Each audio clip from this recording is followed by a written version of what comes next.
আসসালামু আলাইকুম ওরহমতুল্লাহি ওয়াবারকাতুহ।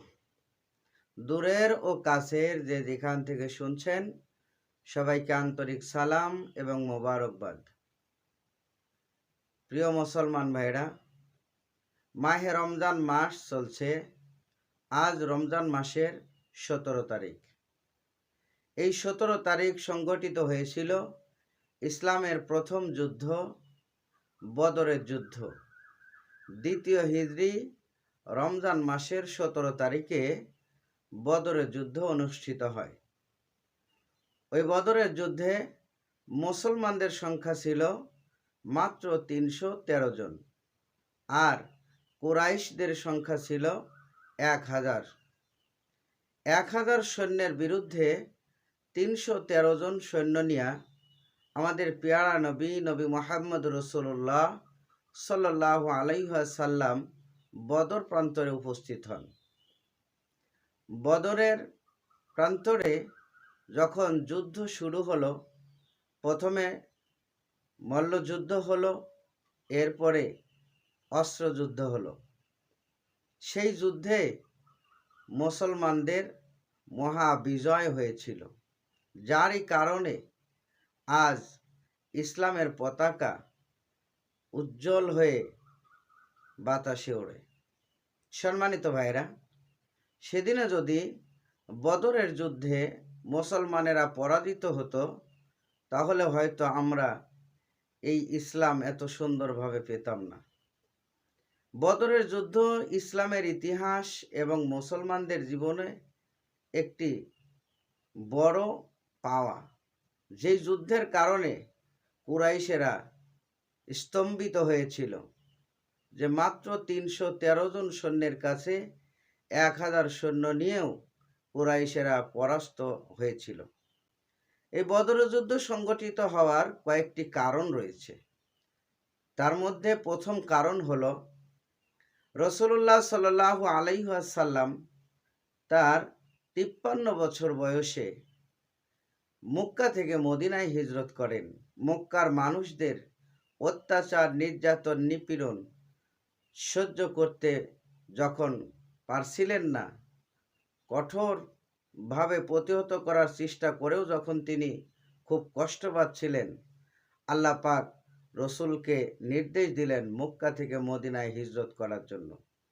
এর আগে বিভিন্ন জায়গায় মুসলমানেরা হিজরত করেছেন। তো যা হোক, মক্কা থেকে মদিনায় যখন রসুল হিজরত করলেন, মক্কার মানুষদেরকে নিয়ে তিনি একটি সংগঠনও করলেন এবং সেখানে ঐক্যবদ্ধ করলেন।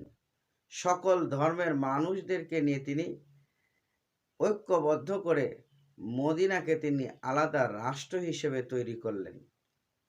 এদিকে মক্কাবাসী সিরিয়াতে ব্যবসা করত। তাদের প্রধান ব্যবসার জায়গা ছিল সিরিয়া। সিরিয়া থেকে ফেরার পথে বা যাওয়ার পথে মদিনা হয়েই সিরিয়া যেতে হতো। মদিনাতে দিয়েই আবার সিরিয়া থেকে মক্কায় আসতে হতো। মক্কার মানুষেরা বড় আতঙ্ক ছিল, ভয়ে ছিল যে মদিনায় যেহেতু মুহাম্মদ সাল্লাল্লাহু আলাইহি ওয়াসাল্লাম আলাদা একটি রাষ্ট্র গঠন করে ফেলেছে, সুতরাং মদিনা দিয়ে আমাদের মালামাল আসলে হয়তো তারা ছিনতাই করে নিতে পারে। তাদের এই আশঙ্কার কারণে তারা চিন্তা করল মদিনাকে তাদের আয়ত্তে আনতে হবে। এই জন্যই মদিনাকে আয়ত্তে আনার জন্যই তারা যুদ্ধে লিপ্ত হয়েছিল। এছাড়াও বদরের যুদ্ধে মহানবী সাল্লাল্লাহু আলাইহি ওয়াসাল্লামকে তারা হত্যা করারও ষড়যন্ত্র করেছিল। প্রিয় মুসলমান ভাইরা, আল্লাহ পাক এই যুদ্ধে মুসলমানদের পক্ষে ছিলেন, যার কারণে বদরের যুদ্ধ যখন শুরু হয় তার পূর্ব মুহূর্তে মক্কার কুরাইশেরা এই 1000 সৈন্য যখন মুসলমানদের দিকে তাকায়, তখন তারা দেখতে পেল যেন কুরাইশদের চাইতেও দ্বিগুণ মানুষ দেখা যায় মুসলমানদের মধ্যে। এই দ্বিগুণ কারা ছিল? পর ঐতিহাসিকগণ বলেন যে বদরের যুদ্ধে আল্লাহ পাক ফেরেশতা নাজিল করেছিল, যারা মুসলমানদের পক্ষ নিয়ে কুরাইশদের সাথে লড়াই করেছিল। সাদা পোশাকধারী ফেরেশতারা মুসলমানদের পক্ষ নিয়ে কুরাইশদের সাথে লড়াই করেছিল। বদরের যুদ্ধে মুসলমানদের এই কারণে বিজয়ও হয়েছিল। বদরের যুদ্ধে মুসলমানদের সংখ্যা যদিও 313 জন হয়, তাদের মধ্যে ছিল একটি বিজয়ের তামান্না। আল্লাহ পাক তাদের এই আশা পূরণ করেছে। সম্মানিত ভাইরা, আমার পেয়ারা নবী সেই যুদ্ধে নিজে সেনাপতির দায়িত্ব পালন করেছে। বদরের যুদ্ধ পরিশেষে দেখা যায় মুসলমানদের মধ্যে 14 জন শাহাদত বরণ করেন এবং কুরাইশদের মধ্যে কুরাইশদের বড় নেতা আবু জেহেল সহ 70 জন নিহত হয়। এছাড়াও 70 জন কুরাইশেরা মুসলমানদের হাতে বন্দী হয়। ওই যুদ্ধে মাজ এবং মুআব্বিজ নামে দুই ভাই ছোট্ট নাবালক ছিল, তারাও অংশগ্রহণ করেছিল, কিন্তু সেই যুদ্ধে তারা দুনো ভাই শাহাদত বরণ করেন। বদরের যুদ্ধে 14 জন শহীদের রক্তের বিনিময়ে আমরা ইসলাম পেয়েছি। কুরাইশেরা যদিও 70 জন নিহত হয়, এছাড়াও 70 জন তারা বন্দী হয়েছিল।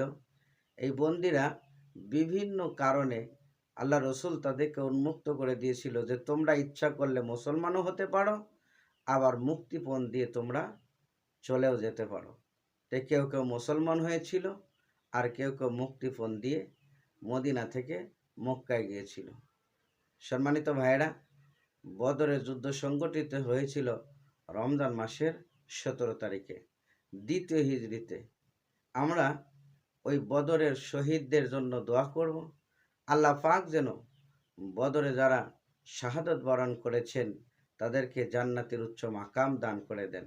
এবং সেই বদর প্রান্তর থেকে আমাদের শিক্ষা নিতে হবে যে মুসলমানেরা আল্লাহর সৈনিক, তারা ইসলামের সৈনিক, নবী মুহাম্মদ রাসূলুল্লাহ সাল্লাল্লাহু আলাইহি ওয়াসাল্লামের সৈনিক। তারা সংখ্যার বিচার করে না, তারা বিচার করে ঈমানি দায়িত্ব। আর ঈমানি দায়িত্ব যার মধ্যে আছে সে কখনো পরাস্ত হতে পারে না। অবশ্যই ঈমানি জোশ নিয়ে যদি কেউ হকের পথে, সত্যের পথে থাকে, তাহলে অবশ্যই আল্লাহ পাক মুসলমানের পক্ষে থাকবে, ইমানদারের পক্ষে থাকবে, সত্যের পক্ষে থাকবে। আল্লাহ কখনো মিথ্যাকে সত্যের উপরে বিজয় দান করেন না, বরং মিথ্যার উপরেই সত্যকে বিজয় দান করেন। আল্লাহ পাক বলেছেন, যা আল হক ওয়া জাহাকাল বাতিল ইন্নাল বাতিলা কানা জাহুকা। এজন্য সত্যের উপরে যদি সবসময় আমরা অটল থাকি, ইসলামের পক্ষে যদি সবসময় থাকি, যে কোনো মোকাবেলায়, যে কোনো পরিস্থিতিতে আমরা অবশ্যই মোকাবেলা করতে পারব। ঈমানকে না হারিয়ে, ঈমানকে মজবুত করে অবশ্যই আমাদের চলতে হবে। বদরের যুদ্ধের শিক্ষা আল্লাহ পাক আমাদের দান করুন। আমিন। ওয়া আখির দাওয়ানা আনিল হামদুলিল্লাহি রাব্বিল আলামিন। আসসালামু আলাইকুম ওয়া রাহমাতুল্লাহি ওয়া বারাকাতুহু।